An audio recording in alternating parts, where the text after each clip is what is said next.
If you want big glutes, well, you know, you got thrust. And getting that juicy booty burn in your glutes, it's a must. But what if you struggle to feel hip thrusts in your butt? Well, stick around because in today's video, I'm gonna give you 3 quick tips to help you immediately feel your glutes more when you're thrusting your hips. Plus, 2 bonus big booty tips at the end of the video. So stick around in this edition of Quick Tips for Chicks That Lift. Yeah. Tip 1. When you're hip thrusting, you need to make sure that we have the right stance. And this can come in 2 different ways. The first is where our shins are in relation to our body. Because if your feet are a little bit too far away from you, then it's very likely you're gonna be feeling and firing up more hamstrings. But if you wriggle those feet back too close, then you're gonna be having too much knee bend and you're gonna be feeling more quads. So ideally, we wanna be trying to get ourselves set up with vertical and upright shins, driving up through our heels, and that is gonna be the best bang for your buck for your booty. Well, now that we've got our foot distance right, we need to figure out our foot width with our stance. Now, some people will feel fine with a narrower stance with their feet inside their hip width, but the very large majority of girls are typically going to prefer a slightly wider stance, either at hip width or even slightly on the outside. Again, there is no right or wrong for this, so you're going to have to figure it out for yourself, play around with those stances, and see what works best for you. Tip number 2.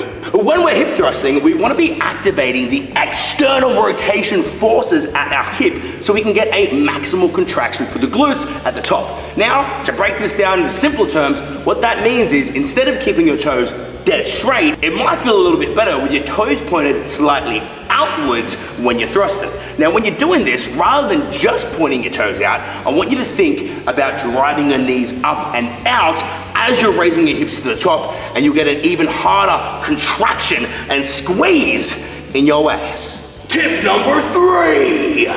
When you're hip thrusting, it's worth figuring out whether you prefer doing more of a hip hinge or more of a glute scoop. Now, if you don't know the difference between these, let me explain.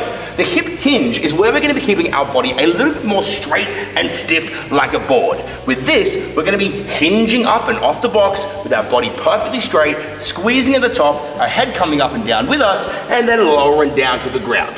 Now, with our glute scoop, instead, we're going to be keeping our chin tucked to our chest, moving more from the ribs down and really tucking up and under, scooping those glute booties under into a fancy word called posterior pelvic tilt. Now, that's going to get a little bit of a harder contraction for the glutes, but really figuring out which one that you prefer is totally up to you.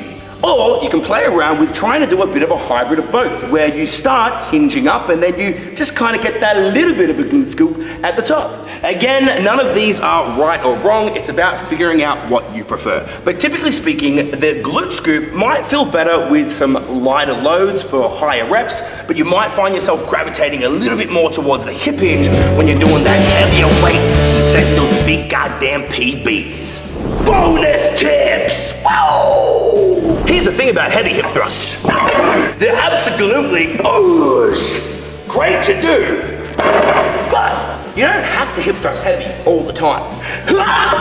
And it's completely normal to not really feel your glutes as much when you're doing heavy hip thrusts in lower rep ranges.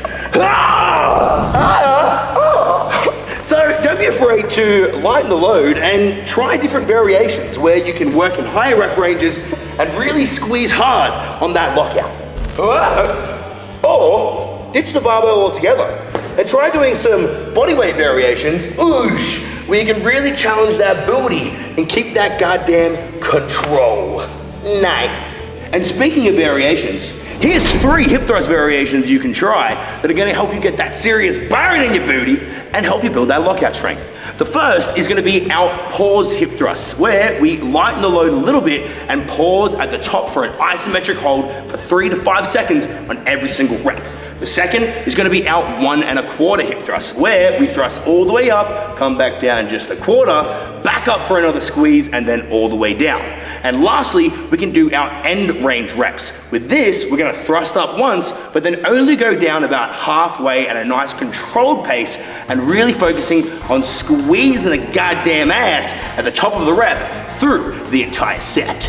And if you're feeling super crazy, then you can combine all 3 of those variations together in my infamous hellacious 6-6-6-6 hip thrust protocol. But I'm not gonna show you that here. I'm gonna leave a link in the description and at the end of the video so you can go and check that out for your goddamn self. Well, congratulations. And thanks for sticking around to the end of this edition of Quick Tips for Chicks That Lift. Got any questions about what we covered in this video?